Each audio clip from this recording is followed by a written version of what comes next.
Assalamualaikum warahmatullahi wabarakatuh. Sebelumnya, apa kabar ibu-ibu semuanya? Alhamdulillah, semua dalam keadaan sehat tanpa kekurangan suatu apapun. Perkenalkan, nama saya Ira Fariza, saya dari Stikes Kendal. Hadirnya saya di sini akan menyampaikan materi tentang gizi anak usia sekolah. Waktu yang akan saya gunakan adalah 30 menit. Dan nanti di akhir acara akan saya buka sesi diskusi, yang mana ibu-ibu boleh bertanya ya ibu-ibu. Baik, sebelumnya mungkin ada yang ingin ditanyakan ibu-ibu, atau mungkin ada dari ibu-ibu yang pernah mendengar tentang materi yang akan saya sampaikan ini. Karena belum ada yang pernah mendengar, nanti akan saya sampaikan lebih lengkap ya ibu-ibu. Sekarang saya mau tanya nih, kenapa kita harus tahu gizi anak kita? Kira-kira kenapa itu ibu-ibu? Kenapa kita harus tahu gizi anak kita, status gizi anak kita? Apakah anak kita itu kurang gizi, atau kelebihan, atau obesitas, atau gimana? Baik, karena tidak ada yang ingin menjawab, maka akan saya jelaskan ya ibu-ibu. UNICEF mengatakan sebelum terjadi pandemi, sudah ada sekitar 2 juta anak Indonesia mengalami gizi buruk. Kemudian, sekitar 7 juta anak di bawah 5 tahun mengalami stunting di Indonesia. Sebenarnya, dalam kurun waktu dari 2013 itu sudah ada penurunan. Sehingga di 2018 itu sudah lebih baik lagi ya ibu-ibu. Namun, presentase angkanya itu masih belum mencapai standar yang ditentukan oleh WHO, yang mana WHO memberikan standar yaitu sekitar 20%, dan akan lebih baik lagi jika angka presentasinya lebih sedikit dari 20%.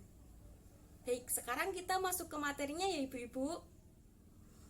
Baik, kita mulai ya ibu-ibu. Gizi anak sekolah. A. Pengertian gizi. Gizi merupakan suatu istilah yang merujuk kepada suatu proses dari organisme dalam menggunakan bahan makanan melalui proses pencernaan, penyerapan, transportasi, penyimpanan, metabolisme, dan pembuangan yang dipergunakan untuk pemeliharaan hidup, pertumbuhan fungsi organ tubuh, dan produksi. B. Fungsi gizi anak usia sekolah. Menurut ARI 2018, fungsi gizi adalah 1. Menghasilkan zat tenaga. 2. Pertumbuhan dan pemeliharaan jaringan tubuh. 3. Mengatur proses tubuh. C. Jenis makanan untuk anak usia sekolah.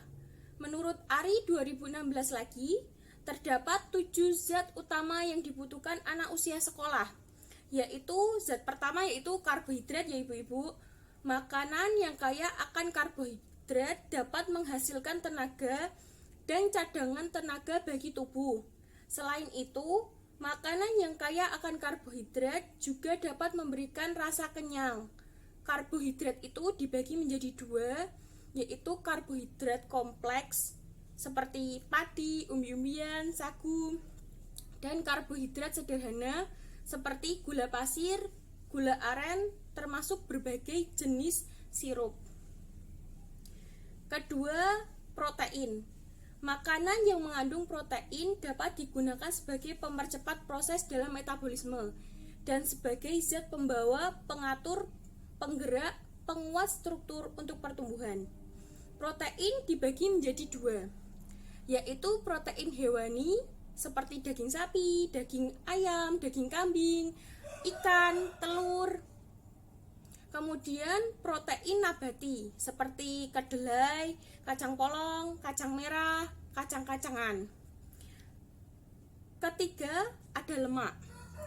Makanan yang mengandung lemak dapat meningkatkan jumlah energi, membantu penyerapan vitamin dan alat transportasi dalam darah. Lemak dibagi menjadi 2, yaitu pertama lemak tidak jenuh seperti minyak zaitun, minyak wijen. Dan kedua ada lemak jenuh seperti mentega, keju, susu tinggi lemak, es krim, kentang goreng, dan masih banyak lagi ya ibu-ibu. Keempat, ada vitamin. Salah satu vitamin yang diperlukan tubuh adalah vitamin A. Sebenarnya banyak sekali vitamin yang diperlukan untuk tubuh, tapi di sini saya hanya akan menyebutkan vitamin A saja ya ibu-ibu. Yang mana vitaminnya dapat memberi antioksidan, meningkatkan kekebalan tubuh, dan baik untuk kesehatan mata. Vitamin A dapat diperoleh dari hewani seperti keju dan kuning telur. Kemudian dapat diambil dari nabati seperti dari sayur dan buah-buahan hijau. Sayur hijau, buah-buahan hijau, baik itu ya Bu. Kemudian terakhir ada mineral. Terdapat banyak mineral yang diperlukan tubuh.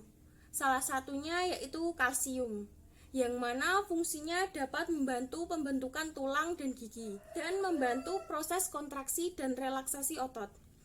Kita dapat memperoleh kalsium dari hasil olahan seperti kuning telur, ikan salmon, brokoli, kacang-kacangan, dan ikan sarden. D. Gangguan gizi anak usia sekolah. Masalah gizi pada anak sekolah yang umum ditemukan antara lain pendek, sangat kurus, obesitas atau kegemukan, dan anemia. Anak yang menderita gizi kurang tidak dapat tumbuh dan berkembang secara optimal sehingga dapat menurunkan kecerdasan anak. Demikian juga pada anak yang menderita gizi lebih, yaitu kegemukan, dan obesitas dapat menyebabkan penyakit degeneratif seperti diabetes, jantung koroner, hipertensi, osteoporosis, dan kanker. Pada anak yang menderita anemia gizi besi, dapat menyebabkan rendahnya kemampuan belajar dan produktivitas kerja, serta menurunnya antibodi sehingga mudah terserang penyakit infeksi. Anak dengan anemia memiliki indeks perkembangan psikomotor dan prestasi yang lebih rendah daripada anak yang normal. E. Upaya peningkatan gizi pada anak usia sekolah. Upaya pencegahan timbulnya masalah gizi tersebut harus memperhatikan prinsip 4 pilar, yaitu konsumsi aneka ragam pangan, perilaku hidup bersih, aktivitas fisik, dan memantau berat badan secara teratur untuk mempertahankan berat badan normal. Peran tenaga kesehatan sekolah seperti guru dan orang tua juga sangat penting dalam menyiapkan lingkungan yang dapat menanamkan nilai-nilai pembiasaan dan pembudayaan serta mempengaruhi perilaku hidup gizi seimbang peserta didik. Jadi sekarang di sini kita akan mempraktekkan cara menghitung BMI ya Ibu-ibu. BMI atau Body Massa Index, yang mana merupakan rumus matematis yang dikaitkan dengan lemak tubuh. Dari hasil BMI ini nanti kita bisa mengetahui apakah kita itu termasuk obesitas atau kita termasuk ke dalam golongan kurang kalori proteinnya. Nah, di BMI ini ada tabelnya ya Ibu-ibu, yang mana ada kurang kalori protein 1, 2, sampai 3 dengan angka di sebelahnya, dan ada normal dengan angka juga di sebelahnya, dan ada obesitas 1, 2, 3 dan angka di sebelahnya. Nah, angka di sebelahnya ini digunakan untuk mencocokkan dengan hasil yang kita hitung nanti ya Ibu-ibu. Nah, sekarang kita masuk ke rumus BMI ya. Rumus BMI adalah BB atau berat badan dibagi tinggi badan kuadrat. Tinggi badannya ini kita menggunakan satuan meter. Berat badannya tetap menggunakan kilogram ya Ibu. Nah, kita beri contoh sekarang ada seseorang dengan berat badan 60 kg. Contoh ya Ibu, 60 kg. Atau dibagi tingginya itu 150 cm. Kalau 150 cm berarti kalau diubah menjadi meter berarti 1,5 meter ya Ibu-ibu. Dikuadratkan sehingga hasilnya 2,25. Sehingga hasil akhirnya itu menjadi 60 dibagi 2,25 dan hasilnya adalah 26,6. Kemudian kita lihat di bagian tabel BMI termasuk ke dalam manakah 26,6 ini. Nah, ternyata termasuk ke dalam obesitas 1 ya ibu-ibu. Berarti seseorang ini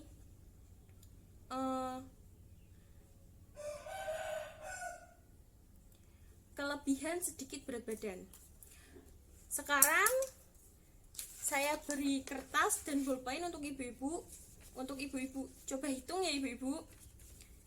Silakan ibu-ibu. Silakan ibu-ibu. Silakan ibu-ibu. Ini kertasnya dan ini bolpennya. Nah, sekarang coba hitung contoh. Ada seseorang dengan berat badan 50 kg dan tinggi badannya adalah 150 cm. Berapakah BMI-nya? Sekarang coba ibu-ibu hitung dan saya akan hitung juga ya ibu-ibu. Baik, mungkin ada yang sudah menemukan. Oh iya, dengan ibu siapa bu? Baik, Bu Ani. Coba hasilnya berapa bu? Apakah sama dengan hasil saya? Oke, benar. Hasilnya 22,2 ya ibu-ibu. Ibu Ani menjawab sangat benar. Sekarang coba kita cocokkan termasuk ke dalam manakah 22,2 ini. Dalam dilihat dari tabelnya ibu-ibu. Baik, benar sekali. Seseorang ini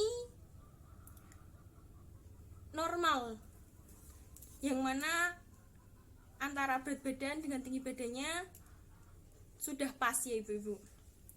Nah, mungkin cukup sekian materi yang dapat saya sampaikan. Sekarang saya akan membuka sesi tanya jawab atau sesi diskusi. Untuk ibu-ibu yang ingin bertanya, dipersilahkan. Baik, dengan ibu siapa yang ingin bertanya? Oke, Ibu Lina. Baik, bagus sekali pertanyaannya dari Ibu Lina ya. Menu makan seperti apa sih yang baik untuk anak usia sekolah? Nah, di sini saya menyarankan untuk menggunakan menu makan 4 sehat 5 sempurna ya ibu-ibu, yang mana ada nasi, makanan pokok seperti nasi, singkong, sagu. Kemudian kedua ada lauk pauk. Lauk pauk itu bisa berupa kayak ikan, telur, tahu, ayam, atau daging juga bisa, tempe tahu juga bisa. Kemudian yang ketiga ada buah-buahannya ibu-ibu. Bisa menggunakan buah-buah seperti pepaya, mangga, atau seadanya lah yang ada di rumah apa, seperti pisang juga boleh.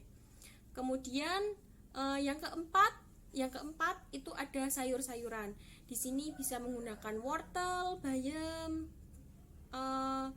terus kacang panjang, terserah seadanya yang di rumah.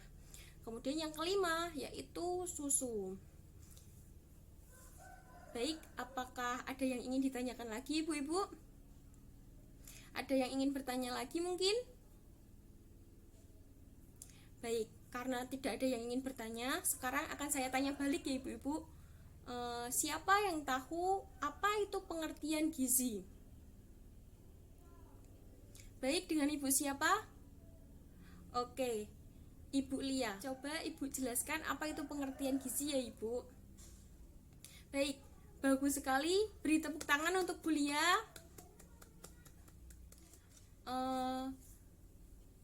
Di sini saya akan mengontrak waktu untuk nanti 2 minggu lagi saya akan kembali lagi ke sini ya ibu-ibu dengan materi yang baru.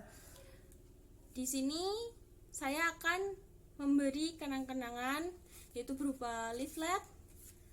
Di sini di leaflet ini itu sudah ada semua materi yang saya terangkan tadi ya ibu-ibu, dan ada juga rumus BMI dan tabelnya di sini. Jadi nanti ibu-ibu di rumah bisa menerapkannya lagi atau menghitungnya lagi di rumah, dan semua materi yang sudah saya sampaikan sudah ada di sini ya Ibu-ibu. Silahkan Ibu. Cukup sekian yang dapat saya sampaikan. Kurang lebihnya saya mohon maaf. Wassalamualaikum warahmatullahi wabarakatuh.